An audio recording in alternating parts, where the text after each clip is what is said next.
on another exciting episode of Starfleet Sohail, where we have a casual and informal conversation where I'm scratching my back about Star Trek. Today we're focused on Star Trek Deep Space Nine. Man. Oh, what happened? What happened? I hit my headphones. It was loud because. Oh, gotcha. I can hit my swing arm, and then we'll just yeah. A man alone. A man alone. I am not today. Today is my birthday, and I've been feeling very loved. Thank you guys. This is very cool. It's nice to be on here. Happy birthday to you guys too, because this is your birthday. This is the birthday month, and Braxton. Braxton's the only person missing. So happy birthday, Braxton! From that little. Saying all our parents were getting busy in August at some point or something like that. Respective years. It's nice to share birthday month with y'all. And tonight, later after this, we're going to be on the Text Trek Discord watching Generations, one of my favorite Star Trek movies. Not my favorite, but one of my favorites. Picked it for my birthday just because I felt it was like nostalgic. Because Steven doesn't like it. Our father. Yeah, that too. Any chance to vex Steven is a good thing. But thanks for joining me here today, gentlemen. How are you? Good. Doing good. Good. Excellent. I had my early birthday last night with friends, and so I am a little hungover, maybe. Same here. This is the hangover the next generation for me as well, because last night we were drinking on the After Dark program, and it got quite unhinged. And Apple blocked my video on YouTube, so now it's being edited because we played that awful commercial. Oh, I'm afraid now if we even talk about it, Apple. Apple, yeah. Well, it's yeah. Okay, I'm not even getting into this, but it's so dumb. It's they're not doing generative AI. They're just and it has nothing to do with that. It's look at all this stuff you can do on an iPad.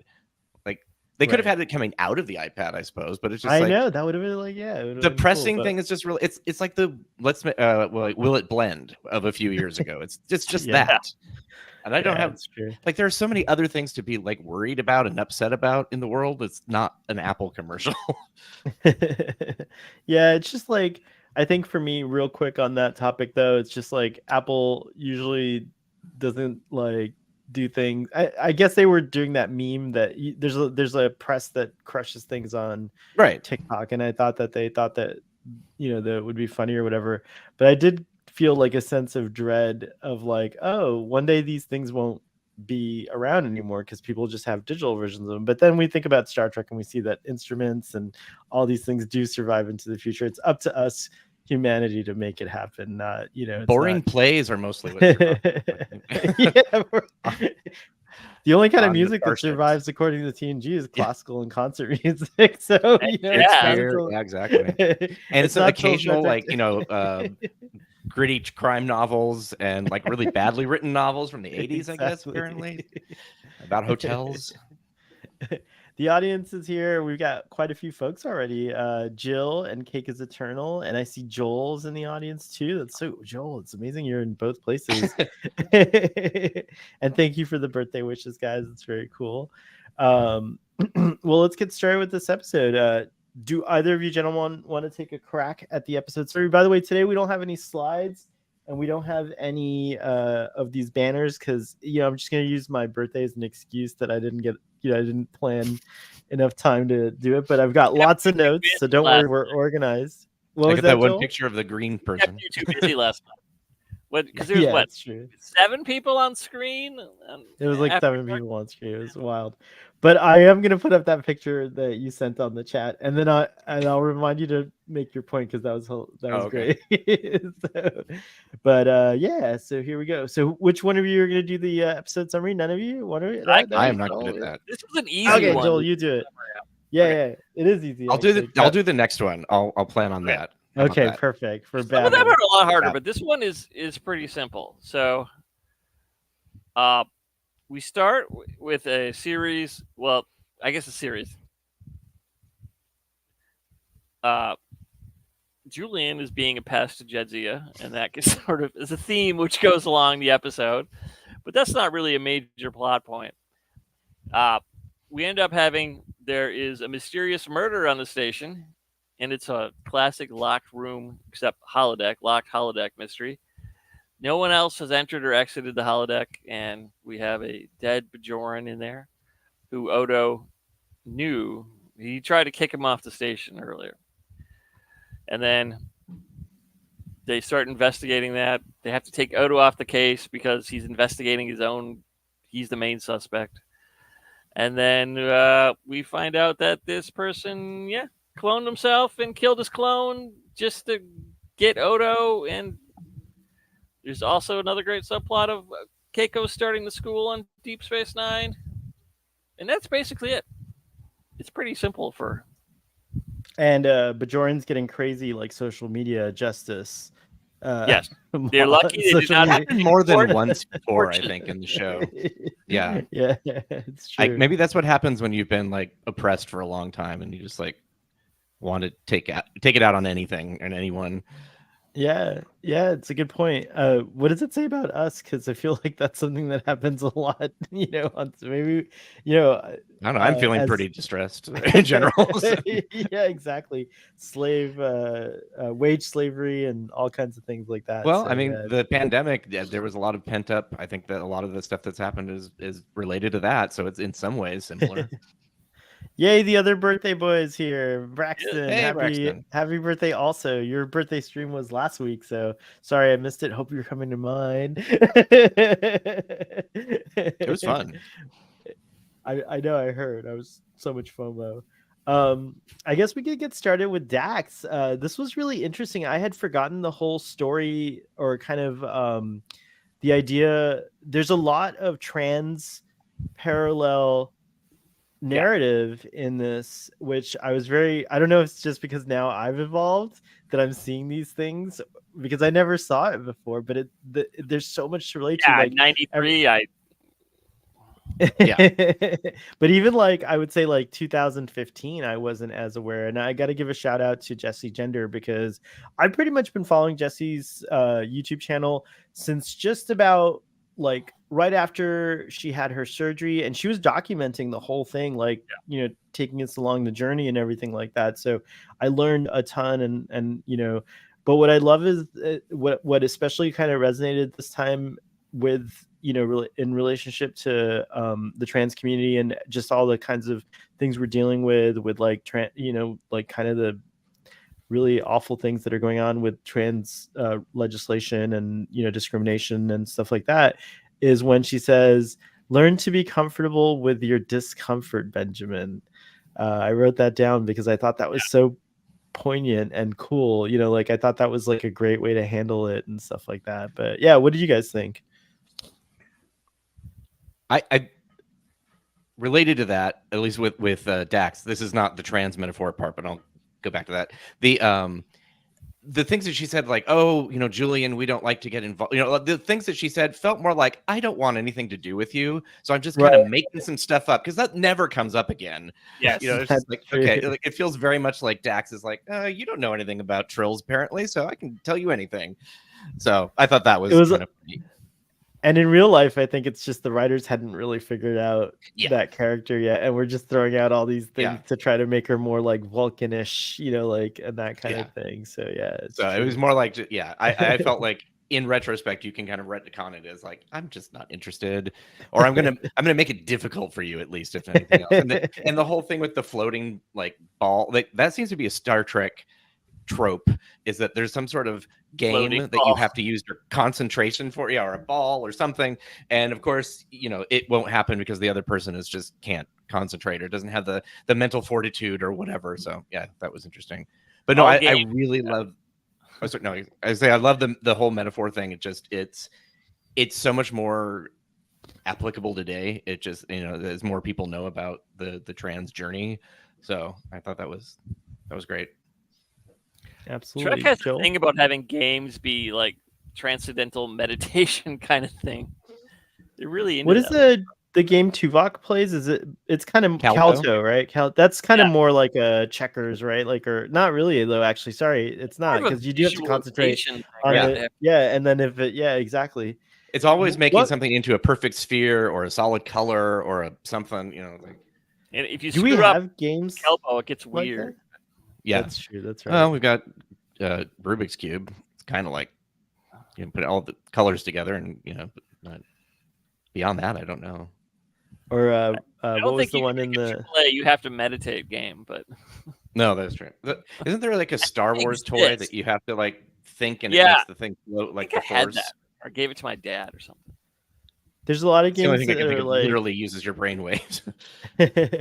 There are games that do use like more that require more concentration, like one that I played, like concentration, and like they're complex. It's like I think Catan is like a basic version of these games, but like I feel like these like games where you have to like create civilizations, or like Agricola, I think is the one that's called, where you have to like barter and trade and do all these things. But yeah, nothing quite like this yet. But now that we're getting into things like the AR experience with like with these like goggles that people that are the Apple Vision Pros, the one I have and that I can think of, but also now that we're mapping things a little bit better in the brain, I would never install a Neuralink, but I wouldn't mind like those little like electrodes kind of connected at various points on my head that can kind of pick up brainwaves in that fashion, and maybe use it to play games like that. That might be really interesting,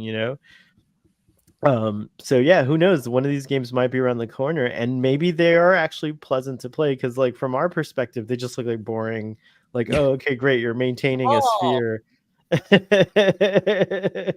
it definitely But looked what like an actual like just a blown up bubble like with water, or like a soap bubble, because you could see all of the pattern in it. Like yeah, it's true, totally. But yeah, that's an interesting thing too, that she was in the Hollow Suite, which are these little tiny rooms. I forgot how small Hollow Suites actually are, which is really interesting as well. But I guess you don't. in our improv thing, we did a takeoff of that. We had hollow closets, so it just basically we like kept going down smaller and smaller. So somebody in their home in Iowa had a hollow closet.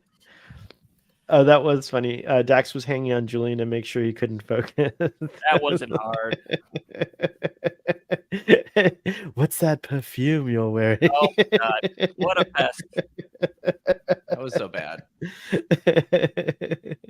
And I then feel like the at that later, time it was bad. Even it's like, okay, this guy is just Yeah. creepy. Even in '93 or '90. Jadzia is so nice. She's you're cute, Julian, but Yeah, I won't kill you. But geez, well, you're a little young for me. oh yeah, I thought that was interesting Yeah. too. Dex has been practicing for 100 It was plus 140 years. years, I think she said, something like that. Yeah. Oh, and back to the topic of trills and romance. Sorry. Like, I was gonna say, just no. It reminded me about the 100 years plus practicing this thing. Is that we find out later how Curzon died, and it's like, come on, on it's Ryza. like, Yeah. yeah. So come on, Dax. Obviously, this is something they didn't have at the time, but since Julian is like genetically engineered to be so fantastic, he probably should have been able to make the ball work. Yeah. Or, It's a maybe good he point. did once. Then he reset it. We never saw what he did. Apply himself though. So yeah, I mean, I'm sure Yeah, and when he tries it later, we don't know, like, because we're Yeah. not there anymore. So yeah, you're right. It could be interesting. He's just like, fine, there, I'm done. Yeah. When we had in this episode, we get a little bit more interaction with Dax and Cisco. We talked about a little bit earlier about like her trying to get him to get used to the change and stuff like that. But also, I thought it was interesting because I'm trying to think back to when this episode aired. I'm not sure I had these like ideas, but I could see how people might be wondering if there would be a romance between Dax and Cisco, just like the characters did. What did you guys think? Well, I could definitely see why people who didn't know anything about Trill on the station would just assume that, because Yeah, they see I mean, Quark and then Julian are chasing her, and then the one person who she really wants to talk to. Yeah, I can see why they'd assume that. But I think at the time though, when we were watching it, I don't think we ever thought that Benjamin and her it didn't have that vibe. It didn't have that vibe. Yeah. We got a strong reaction in the chat. Ew, no. Yeah. So, it's kind of like brother and sister or something. Yeah, early on the show. That makes sense. And especially because of what Commander Cisco was saying to Julian. I mean, like with the Curzon, with the Curzon stuff and stuff. Yeah, it's more of a brother sister bros. You know, I do have to disagree with him though. It's like, oh, you know, I won't be doing this. Whatever the fighting thing was, I'm like, no, she could do that still. Like I can totally see her like trying to kick your ass in something. Later, they show that well. Yeah, but you know, Jedzia, we know stuff that they don't know. So Cisco is never going to go to some Steve Asnut person. This episode feels less like Deep Space Nine than the one that we saw. Like remember we said, oh, that other one, was it last time? Like, maybe it was last week, where it felt very stereotypical. It felt, you know, all the characters felt like themselves. It felt like just a standard DS9 episode. This feels like people are off. Like Rom is weird. Just everything is just odd. Yeah, he hasn't really developed that kind of voice that he has later, like brother, you know, like that kind of thing. He's more serious. The dopey part has not, exactly. Yeah, the dopey part. That's Nog's dad now, unlike before. Yeah. It was just nebulous. Yeah, and Nog and you know, Jake not being able to speak to each other, and I forgot about that part. But it just feels very off. That was the first thing I wrote was just like, this episode is off. Yeah. Though it kind of works though. Whenever you're told not to hang around someone, of course, then they're just gonna spend all your time with them. So they're gonna spend all that time together. Works for the characters. Yeah, I mean, they're still building what's episode 3 or something like that, technically. So the other one's out of order. Yeah. It's cool because, like, you know, so Miles and Keiko are like having, you know, a lot of problems in the beginning of this episode, and to the point where she like, are they not? Yeah, it's true. They do have a contentious relationship, but like to the point here where she kind of like walks away upset, and you know, and Cisco. Did you notice that it happened 3 times in the background? You could see it where he said, but I think it's the same scene. We're just seeing like a different cut of it. I'm just like, wait, she's done that already. Oh, she's doing it again. Okay, so yeah, that makes sense. It was a weird way of editing that. I do love that moment though when she finally does get up and leave, and then both Dax and Cisco are just staring, and then poor Miles like notices them staring, and then all he can do is get up and leave. They don't turn away though. If you notice that, they're just still like. They're just like not much else to do at court that day. Yeah, that's true. Braxton says, I agree. Rom does feel really different than later episodes. He seems to be more bumbling later. Yeah, like more dopey and bumbling. Yeah. What do you like better, guys? Like this kind of Rom? I mean, of course, because we see so much of the other. Yeah. When he finally refines him. We don't see enough of Rom to know, I think, what if he would be. He's like a blend of Quark and Rom at that point. Yeah. Almost. Yeah. And he's like this like kind of pit boss, like someone described him last week. He's more like the, you know, like, you know, place your bets, you know, that kind of character. It's true. Carnival Parker. Yeah, later he's just more of a fetch everything for Quark, and he's not stuck at the table. Jill says Rom is a wonderful father and friend and person in general. Later, I'm so glad he changed direction. Max, I can't remember how to say his name. It's like Grodenchek, I think. Max Grodenchek is the actor who plays him. Pretty awesome dude. And I love that he's part of the Rat Pack, right? Or the Star Trek Rat Pack, and he does the singing and stuff like that. So I think Father's seen him on the cruise a bunch of times. I saw him in STLV for the first time, and they're funny. I mean, it's not just their sing. It I like that. Let me see if I can cue up this picture here. Hold on a second. I love the little. Oh, what's that? Go ahead. It's gonna take a second to get that. There's this thought. Keiko's upset because they don't need a botanist on the station, and that just always reminds me of TOS when like, hey, can you send up the 20th century historian we keep in the basement? So it's just like, maybe they always need everybody. Botanist. I don't know. I don't understand why you wouldn't need a botanist on the station. Like, I mean, that doesn't make sense, right? You know, critical part of the station, no, but I don't. But see also why... when he's like, "Oh, I'll make sure that you get on a shuttle," or it's like, I would say, "Okay, that's great." And she was just, "I don't need your help," and I was just like, "Okay." I don't know. I feel like they wrote them as a bickering 1950s couple, and that was out of date even when the show was new. It just felt awkward and like no, you know, it wasn't showing a very good working, loving relationship, which is fine. I mean, you can have that, but To start, it didn't seem to ever evolve. It either just was like it was okay or it was that. I honestly think their relationship turned me off to relationships. Like, and it's probably why I'm not with anyone right now. I was scarred by Keiko and O'Brien. I felt like Odo in that scene, like, compromise. You know, you want to go see this, you want to go see the opera, but then they want to see this, compromise. Oh yeah. I love though what Jill said. It's like, you know, can you imagine how incredibly popular an Arboretum would be with weary space travelers? Like, yeah, exactly. Yeah. And what a cool set that would have been too, right? Like not like the one on TNG, but like something with like windows going into like if you know, if you had it in the right section of the ship. Yeah, Isn't exactly. that the new the replacement for Deep Space Nine in the books? The one that Doug Drexler designed? Isn't there like a big central park essentially? Oh, that would be amazing. I didn't realize that. I gotta see that. I don't know those. If you look at the covers of some of the later books where they've replaced Deep Space Nine, the station. Yeah, I've seen them, but I don't remember. But so Jake and Nog, like they meet and you know kind of like become fast friends. And Nog's already up to mischief and gets Jake involved with the little, what were they called? I forget what they were called, but they put them on these guys. They look like fleas, like space fleas, I guess. They put them on these guys and they start itching and changing colors. I thought this was so silly, but it also just like worked because of these two actors, like the way they like kind of really committed to it. Yeah, they really committed to it. And it reminds me a lot of Albatross from the animated series because you know, color think about that. Things. That's right. But not a disease.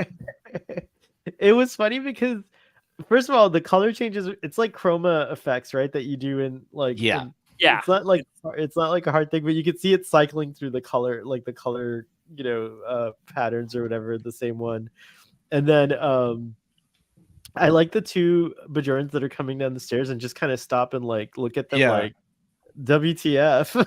It's like those guys. Yeah, my caption for this was like what's happening? Like, doctor, it's like he's defying gravity. Stupid. Turning into Elizabeth. They turn blue and green and pink. All kinds of colors. It's funny. Yeah, it was very silly.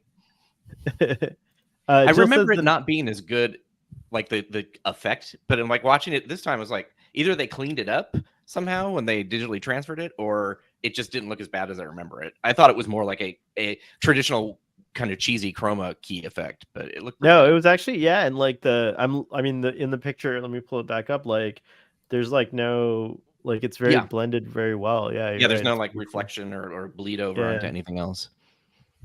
Which makes me wonder how they shot it. Like they had very there's nothing that's blue at that time. They'd be using blue screen or whatever, but right.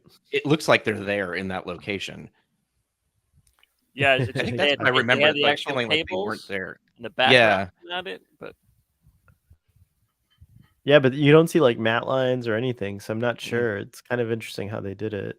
We'll have to look in there's a making of Deep Space Nine. Oh yeah, Memory Alpha probably has some data about that. I should check that out a little bit later.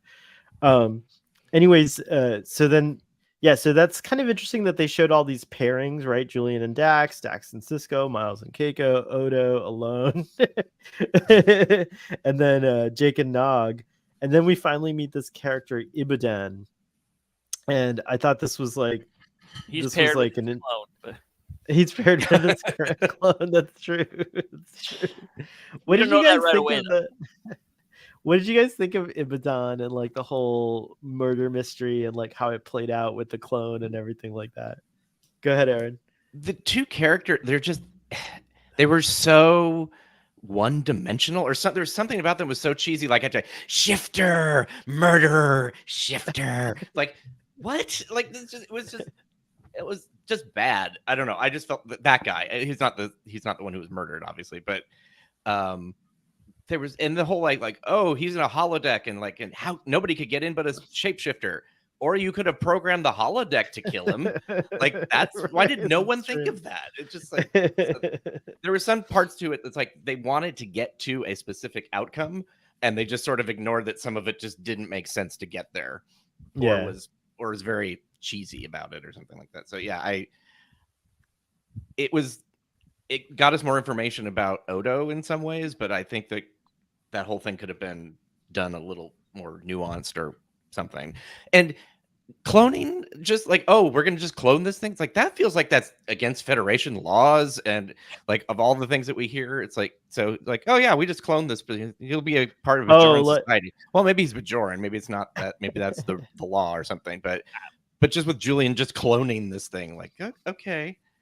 I think he didn't know what they were gonna accelerated growth too. So right, yeah. But it's like, I don't think he like if you don't know what it's gonna do, I don't think you should probably do it then.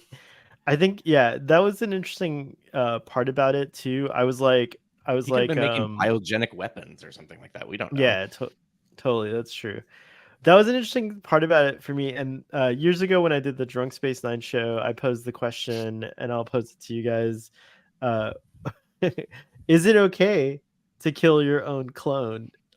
Is that okay? Oh, like, are you like from what if Riker and what's her face, Pulaski from that episode? Yeah, that was just like instant.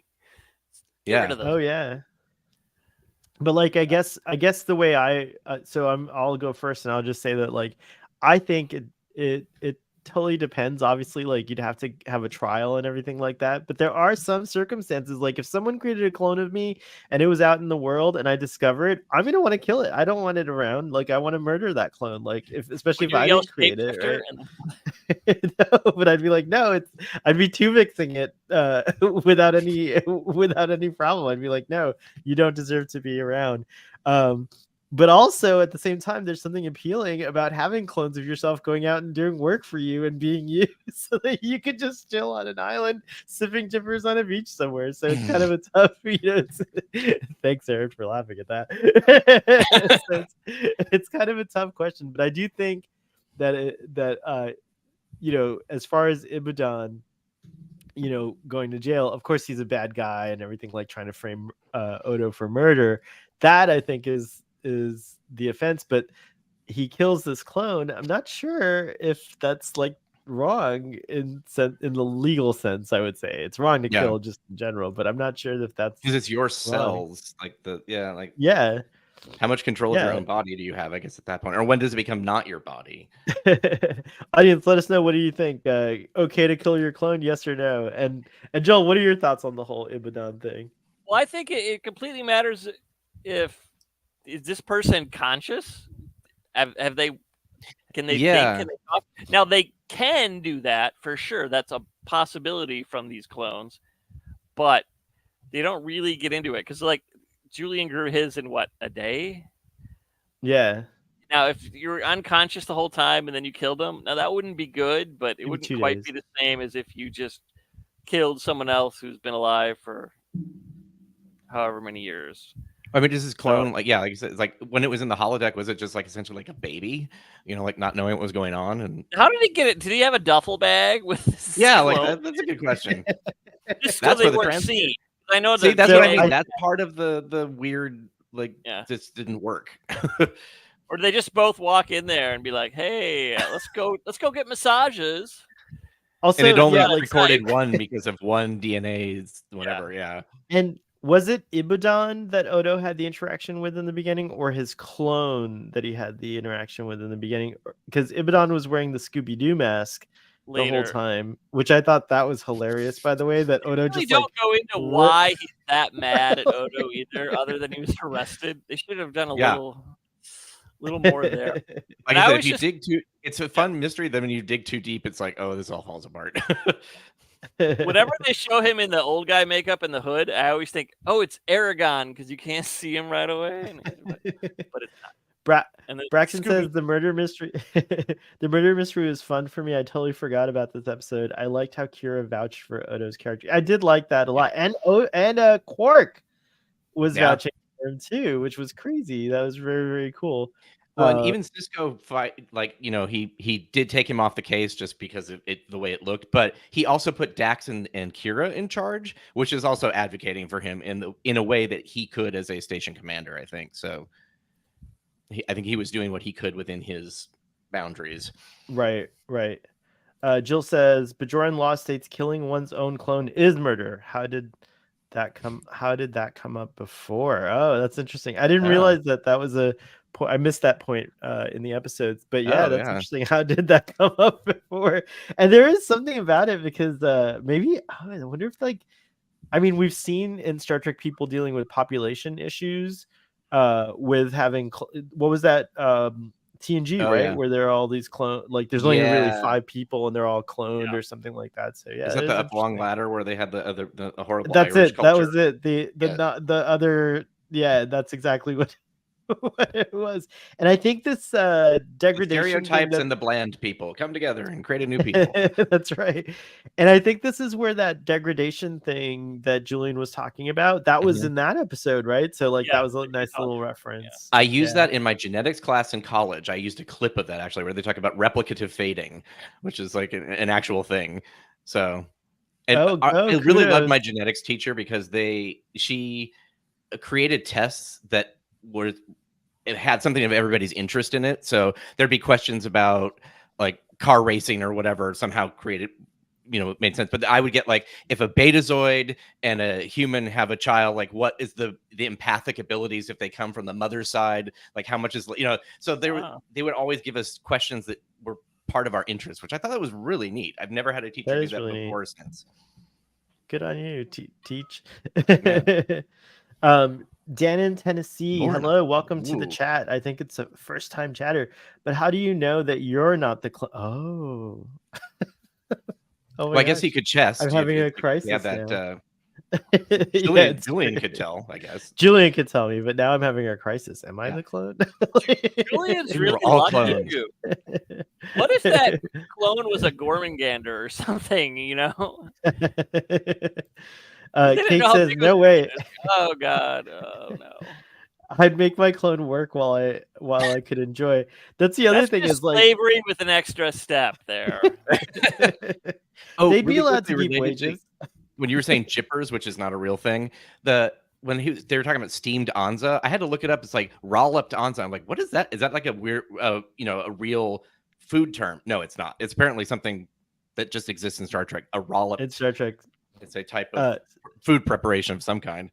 Steamed Asna. But I do love, since you brought it up, I love Avery Brooks's delivery of the way he talks about the different ways that he's like fricassee. Just like anything. So is this where we first get any indication about his father being like a a gourmet, like cooking and all that stuff? It has to be, because I didn't hear about him saying anything about it before. But I do like that he's like, have I ever told you about my dad? And Dax is like, yes, Benjamin. I love just when he got through what we know. It's like, I'm sure that he has. Sorry, I didn't mean to get you off the clone track. No, that's fine. I was just enjoying that Cake and I are on the same tip about our working our clones, like so that we can just relax. It's post-scarcity over here. They don't need to worry about that. That's true. We're not post-scarcity. We are. I wonder if I clone myself from a sample that I took now, would that clone have all my knowledge and experiences up until now, and then branch off to live a new? Not in our world. In Dune, it does. Oh, is that right? That's right. You're right. Because if I what's his name? There's no such thing as genetic memory, and in Trek, there's no. They've never done that either. But okay. Jill says maybe the clone doesn't like your job. It better like my job. No, I'm just kidding. Well, if you don't, and it's a clone, why would that clone also like the job? That doesn't make any sense. This is so problematic. Clones just go get different jobs or join the Maquis or whatever. But all clones just join the Maquis. Your clone won't get a job for you. It'll join the Maquis. And then you'll be a traitor to your uniform. No. Then it says, it would be wrong to kill your clone just as it would be wrong for the clone to kill you. Okay. Janet is right. Janet is right, but I would still kill my clone. I don't know. I would still reserve the right to kill it, I guess. That's pretty funny. That's a good lively discussion you guys are having about this. Oh, I think it's weird that the clone planet drop the murder accusation once they had other options. Yeah. Up the long ladder. That's All just right, intergalactic clone diplomacy there. Hey Joanne, welcome to the chat. Nice to see you. All right, now that we've like killed that clone thing to death. Can I bring up something about Keiko's school? Yes, I was gonna just segue to that. Please do. Oh, okay. This line to me was kind of funny. It was like, this isn't like a Starship, Miles. The kind of freedom children have on the Enterprise just won't work on a space station. There are too many ways to get into serious trouble here. I'm like, Keiko, did you ever remember the Enterprise? No, children should not be wandering around that ship either. Come on. Or every 2 months they set the ship to self-destruct for a little while. Yeah. Like, I have to come up with an innovative program. So that's why I've created a school that's already outdated in the 1990s. Like her old West classroom with even though the bell, it's just like, it's an interesting idea, but it just felt like, oh, come on, you can come up with better. But honestly, the way that, the way the Ferengis, what they describe their school, or the work programs, that actually sounds like something that's applicable to people, or at least in our society. It's interesting, like the concept of school, and I never caught this either, but like Jake was basically doing work from like school from home, like what we were doing, kids were doing through the pandemic, and even mentioned it's kind of boring sometimes. I'm like, it would be really boring all the time, I would think. Yeah, exactly. I thought it was interesting that I think that it's interesting that, again, Star Trek has sometimes like the kind of way that they leave things vague actually is beneficial, because like as audiences change over time, we see and interpret these things in a different way. And I totally again, watching this episode, like two things, the trans thing, and then the whole idea of school and education and like how should it be formatted and everything like that. That was interesting. It was I think Jill said earlier that the school stuff with Keiko was her favorite part of the episode, and I have to agree. I think that was a really great B plot in this episode, seeing her like bring it together. And I didn't realize there's only 12 kids on the station. The whole station has only 12 children compared to the permanent. That had like classrooms full of kids. Right, exactly. I thought it was interesting the look on her face when Sisko's like, okay, what do you need? And she's like, oh wait, this is happening. Just like there's just a fraction of a second in her look. It's like, oh. Like she was not expecting him to say yes, but he was actually quite chuffed.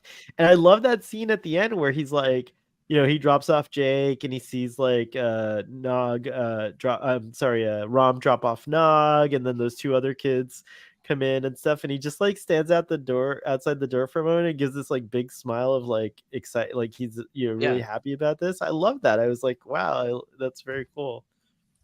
This is also the first time I've noticed their computer fonts are very Mac of that era. It was like, oh, that font looks familiar. I know Maiko Kuda said what font that is, but do you know off the top of your head by any chance? Because it looks so familiar to me. I just can't remember. I just can't place it. I will find it. I can find it pretty quickly, I think. Oh, okay, cool. Here's the picture that you were talking about earlier. Yes. And so you can see the Central Park and that open.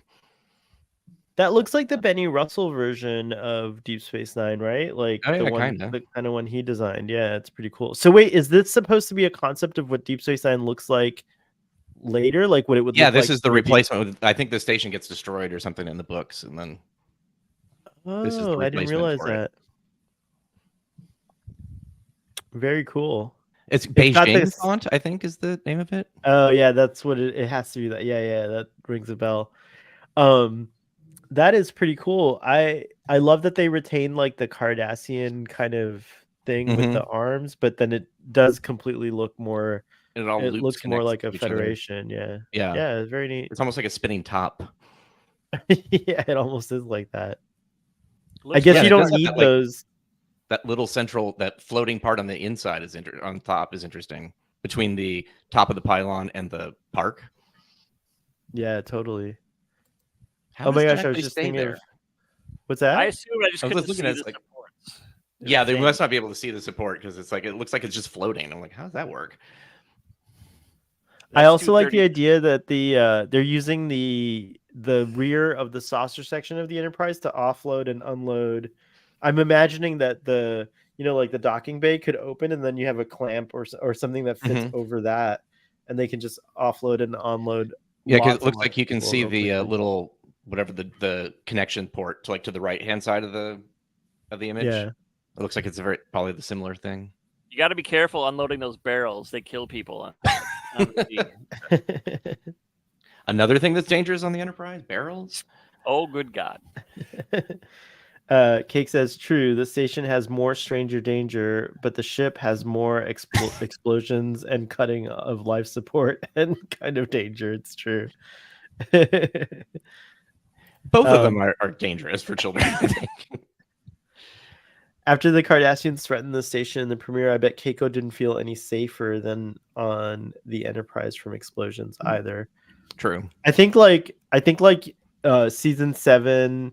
Well, no, it's always dangerous on the Enterprise. It's an interesting idea that like the Enterprise, with the Enterprise having families on it in TNG, that like in universe, it seems like the Federation kind of just like decided to deprecate that idea.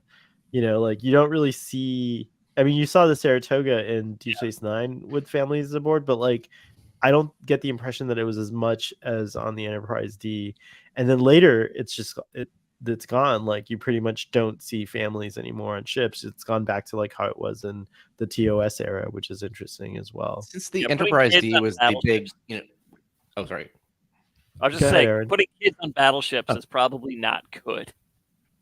Yeah, well, they're not all battleships, though. No, but I think with the flagship, I think it's because it was the flagship. They wanted to get like, oh, look, our society is so great, and we even can have families on our ships because everything's so fantastic. It's a little bit more like more of a image thing as opposed to we really should put families on all these ships. Because every time they going to self-destruct in TNG, I always think there's kids here. Well, I imagine that like usually, I mean, yes, it's true. There have been times where they just for the ship. I do. I mean, there are times where it's like, the families are aboard, but most of the time when they're going to self-destruct, they usually evacuate people, like kind of like they did in Generation. Sometimes, yeah. We don't see it, but I imagine it's part of. Part would of be nice. I'm using my headcanon here. Where do they evacuate to if they're like in the middle of nowhere? Sometimes you could escape pod, but some of those times there was. Yeah. What was it? Was it lower decks with the Janeway ejecting the kids? Was that the one, or what was it? Where am I remembering this from? Oh, are you talking about the Janeway maneuver where she ejects? Well, yeah, that was lower decks. Where it was lower decks. His holodeck programming training. It's like, oh my god, I've never seen that before. It's like you killed all these children, and it's an impressive amount of time. Or whatever. That was like making me crack up. Jill says like they should have had a lot more kids on Voyager since it's supposed to be a generational ship, but I don't think it wasn't supposed to be a generational ship to start with. It was only temporarily hit it off to the Badlands to get the Maquis. Yeah, they didn't really commit that. And I don't think that they ever had the sense that they still were going to... They said, it could be 70 years before we get back. But Janeway had like this drive to, I think, make it not that. And then they had things they turned down. Like they could have got back, but they couldn't do it because of X, Y, and then so. Yeah. Fair enough. Yeah, it's true. People were if they were just annoyed being in close quarters with each other. So... Is there an episode of Voyager? Because I haven't finished it, unfortunately. It's still my blind spot. But yeah, wow. But I have watched Voyager. So I've watched Voyager a lot. I started watching it in earnest recently. But what was happening is I thought, I'll watch Voyager like an episode or two at a time in bed, and I thought that was a great idea. But I forgot about like how like it'll just keep playing episodes, like it'll just like right. So I would fall asleep not realizing, and then maybe 5 episodes before Netflix at the time it was, or now with Paramount, before it realizes maybe someone's not watching, and then it asks you to like press that button or whatever to confirm that you're watching. Mm-hmm. So then I wouldn't know where I left off. So I'm missing like huge chunks from every season of information. So I haven't watched Voyager properly, and I've only made it to like doing it in that method. I made it to like season 6, but I still like feel like I only have watched like a quarter of the show. So now, now I'm gonna start watching it in earnest, like in the daytime hours, like 4 or 5 episodes at a time. You start to do the review. That I'm excited for that because Voyager probably overall is my like favorite show. Seems weird. I know I'm supposed to say the animated series. I think by contract or something, but no. But yeah, no, there's a lot more Voyager episodes. Yeah, that's true. I love this comment. Dan in Tennessee says, so Hill should make his clone finish Voyager. It's pretty good. That's good. No, I want to watch it. My clone can go and do all the work, so I can watch Voyager. Exactly. There we go. You and your clone can watch them together. That way, if one of you falls asleep. Aw. You can elbow. This is like a dangerous territory. What if like my clone and I end up falling for each other? That would be really bizarre as well. Well, then you have to change the way you look. Are you that obsessed with yourself? Must have been your lifelong ambition. Narcissist, I couldn't help it. He's so I love the idea like Miles, gives her a school bell, like an old-timey school bell and stuff like that. There's a bunch of Easter eggs. I've seen like a ton of people, I think including you, Aaron, post about what's on her quote-unquote chalkboard, I guess whiteboard you can call it. Like, isn't there like a Denobulan slime? Yeah, not a Denobulan, something like what the slime worm is based, what Murph is based on, kind of. I think Denebian slime worm, or something like that. I think the Bonaventure's on there too, but what they thought the Phoenix was going to be. Oh, okay. It is drawn slightly differently, but that was the idea. That was the Bonaventure, because that's in story. That's how Mike, looked at it, like, okay, well, we'll have to say that wasn't the Bonaventure that we saw, or it was a different name or something. And then he built it all out, and there's actually in the background in somebody's office is the Bonaventure probe thing as well. And then they did Star Trek First Contact.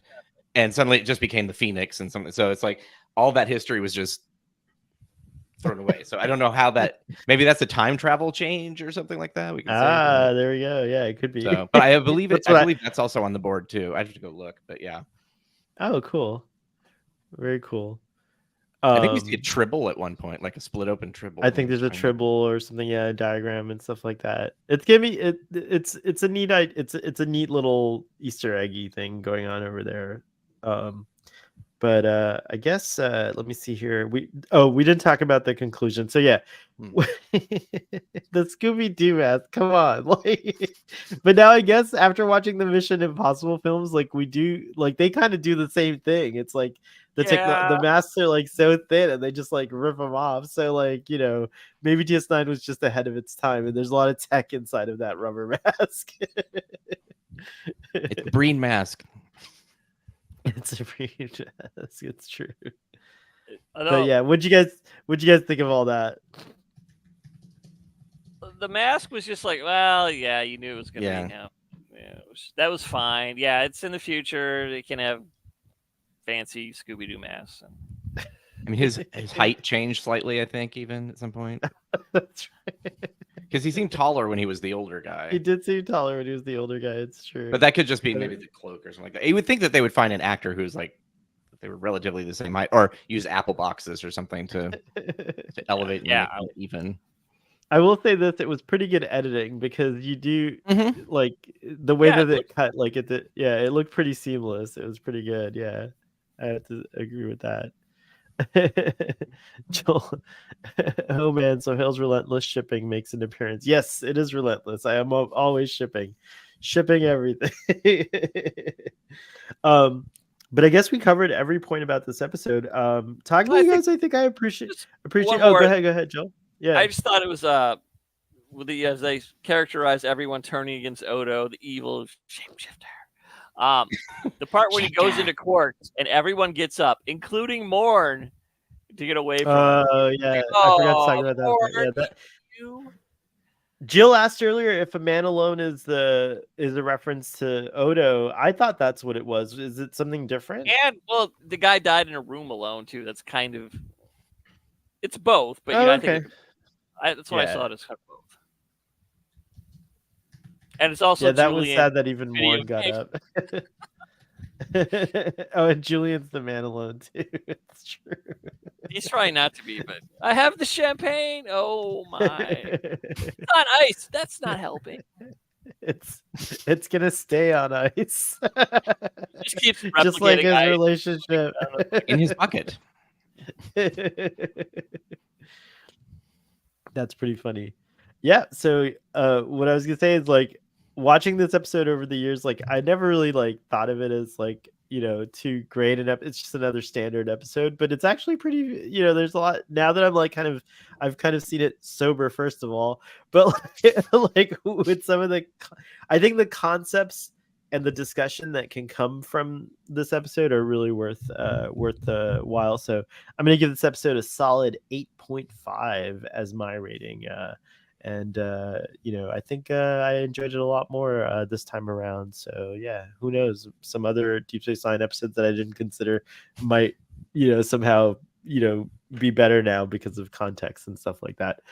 You go next, Aaron, and then you, Joel. I keep forgetting that we're doing ratings. Yeah, you don't have to. You can do silly, stupid rating. You never. I like what Father said is like, how can you condense like an hour-long conversation into just like a rating? You know, it's true. It's like more nuanced than that. Okay, you can do. It's a tradition. It's a tradition on Starfleet Sohail. And then when I stopped doing it, there are like a lot of people who kind of were like, "Oh, we kind of like the ratings." I'm like, but they don't really mean anything. I don't mind. They're just kind of like from the gut. So yeah, so we do it. Yeah. I give it 2 green people out of 1 blue. That's a good one. It's interesting to me because it's like I like it, but at the same time, it doesn't feel like Deep Space Nine. So it's a very weird. It's a different. Like, it's an early version. So for what it is at the time, I agree, like an 8. But for now, in context, it's sort of like, it's a 5. Cool. Kind of halfway there. But the school part was fun. That was interesting. Yeah. There's a lot of fun parts. Oh yeah, and I guess it's one of those things that the parts are more fun than the whole. We didn't even talk about like Odo and Quark going at it with. I just wrote down Odo and Quark flirting because there's just like, you made me a better thief, and he's like, oh. The weird thing is like they're like that in real life. The actors, so I'm sure that's where that came from. They are like that, I hear, and then. I did like the any room in your organization for a shapeshifter. But you can tell it's like, is he doing that? So if he says yes, then he can kind of get in and use it as like a, you know, they were just sizing each other up, and it was like, there's this really long pause, which is great. Oh, they play it so well. Yeah. So yeah, this episode has these great parts, but then the overall plot, it's like, I just rewatched it right before this. I still don't remember why Ibudan is so bad, other than he was arrested once. Like, why go through all this trouble? Oh, he does say that there was like an incident.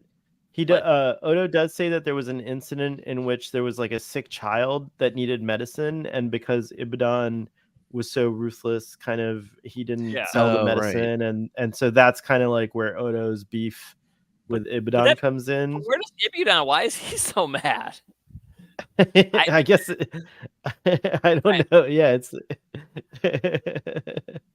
I mean, it didn't have to be, but it's just kind of just like, yeah, they didn't. Yeah.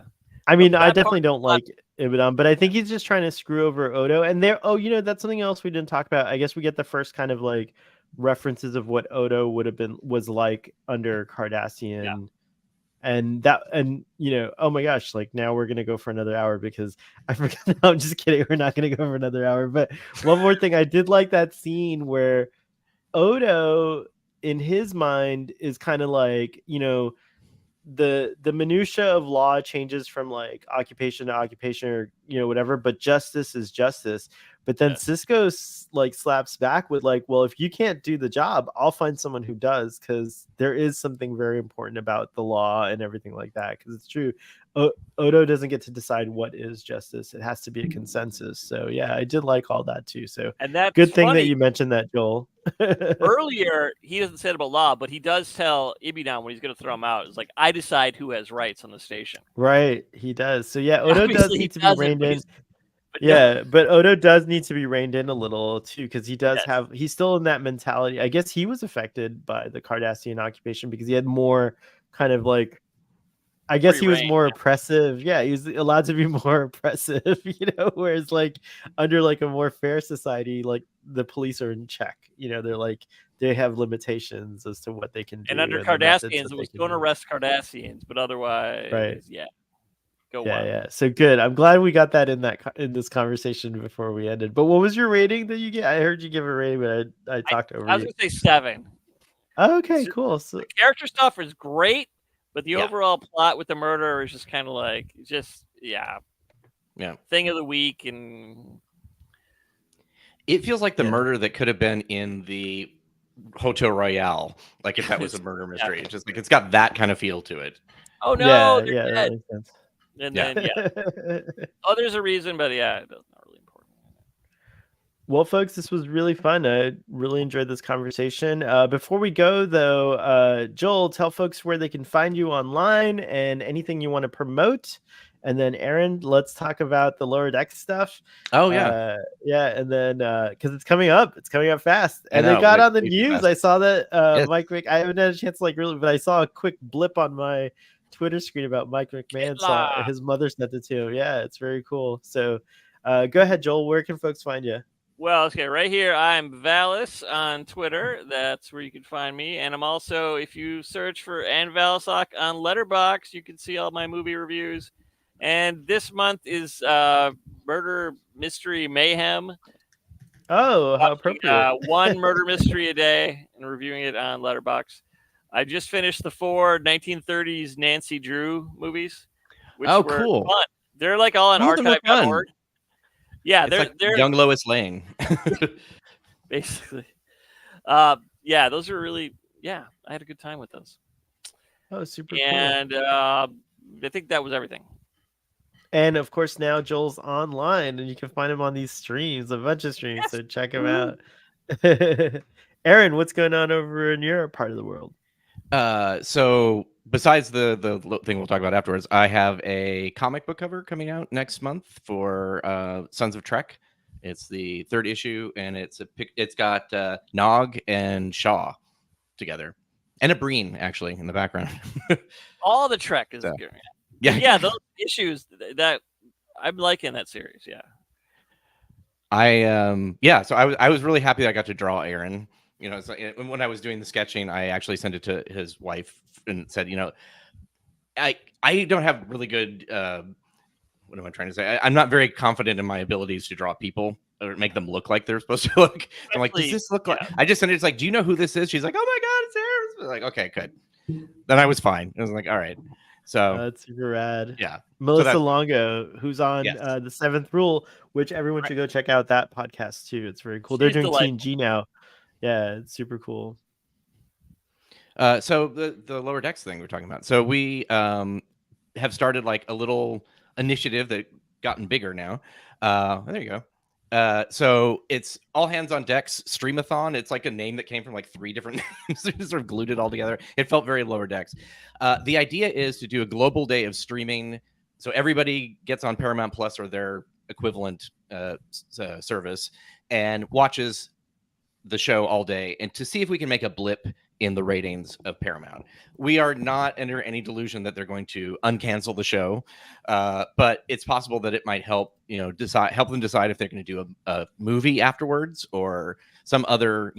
I don't think season 6 is probably in making, but hey, if it happens, we're not going to Yeah, exactly. And then yesterday, Scott Mantz, who has done a lot of, if you've gone to STLV and other Star Trek events, it does a lot of the hosting. He's so good. His energy level is, he could power several warp cores with that. So he got it actually on the air. Interviewing Jerry O'Connell and brought that up. And it does seem like most of them are like, yeah, we're done with Lower Decks and we're moving on to other things now. So it felt, I get it. So, but they all do seem very like happy that we've, taken this interest. But the idea is it's more than just like, oh, let's see if we can save it. It's supposed to be sort of a love letter to the people who worked on the show and the cast and crew, just to say how much we enjoyed the show. And we're also dedicating it to John Trimble, who is one of John and Bijo, his wife, They helped basically create a. Yeah, what am I trying to say? They started a campaign that gave TOS a third season, and they are basically the prototype superfans. And without them, we probably would not be here today having a stream, because Star Trek just sort of would have disappeared into obscurity, because there wouldn't have been enough to have syndication. Yeah. So he passed away recently, and so we thought it would be nice to dedicate it to him. So we're going to have a stream on the 25th, 11 a.m. Pacific, 2 p.m. Eastern, 8 p.m. Germany. We try to get the most amount of people in a window here. And we're going to talk about John, and we're going to talk about what Lower Decks means to us, and we're going to have other podcasters pop in. We've got Brandy Jacola and Dan Gunther. They're going to pop in for a little bit. And other people may, hopefully. So we've got possibly Jesse Gender's going to join us. I'm hoping that's going to work out. Cool. Yeah, so we've got just a fun day of watching it. And then if you are part of the Text Trek Patreon, it's my birthday viewing that weekend. So I'm doing Crisis Points 1 and 2, because I love the Lower Decks movies. The one joke in the first Crisis Point that I think is like the deepest you could ever have. It's a joke about a character that never made it to screen. So it's just like, I don't know if should I tell it? Like, I guess. Yeah. So they're sitting there, and Mariner's created this movie, and Boimler doesn't want to do it because he wants to use this program for him to practice so he can basically suck up and get a promotion. And he's like, I don't want to do a movie. And she's like, it's okay, you're kind of a Zahn anyway. Who's Zahn? It's like, exactly. Zahn is the character who would have been in Phase 2 that would take over for Spock because Leonard Nimoy wasn't going to come back. So that character happened beyond so good. Like a screen test. So that, and the joke about saving President Kennedy. Yeah, or that's right. Killing Kennedy, actually. Killing Kennedy. Yeah. That was a movie that didn't happen either. Or they were, I guess it's kind of like it would have been similar to City on the Edge of Forever, except with instead of Joan Collins, it would have been Collins, President Kennedy. Yeah. So that would have been very odd. I think they were right not to do that one. Yeah, I don't think that would have worked well. So yeah, so join us on May 25th, and take pictures of yourself, like having a party. We're going to have a drink coming out. We're working on the recipe right now. Hashtag Save Star Trek Lower Decks, and hashtag All Hands on Decks, plural. Yep. So very cool. And thanks to you and all the folks that are putting that together. It's very, very neat. This is the kind of stuff I love about Star Trek community. It's very neat. Yes. Look at that. I got mine. Yep. Yay. They're cool because they look like they're animated. Yeah. So yeah, it's a nice homage to the task party. Yeah, 100%. As for a quick little channel update, so we have been doing Friday morning streams at 11 a.m. for Star Trek Discovery, latest and greatest. Some of us don't remember. Discovery. That was me.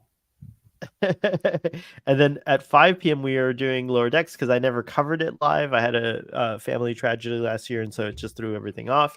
And then on Saturdays we do these discussions. It's kind of like going in order, so not quite order, but now we're in order. Like we did TNG first, then we went to TOS, and then the animated series. Now we're on DS9. We're gonna go Voyager, and then Enterprise. So it'll be in order from now on in terms of like I guess you could call them the legacy shows if you want to.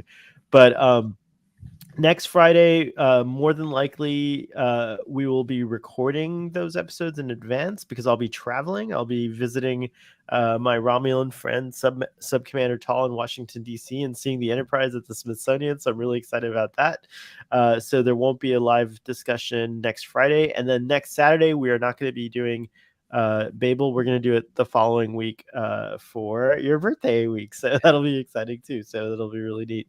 So no Saturday discussion next week, but I might do like a little quick live video from the Smithsonian because that's where I will be. So we'll do something, bring the Enterprise back and steal the Enterprise. Yeah, oh my gosh, stealing the Enterprise, like legit. Smithsonian knows not to open the door.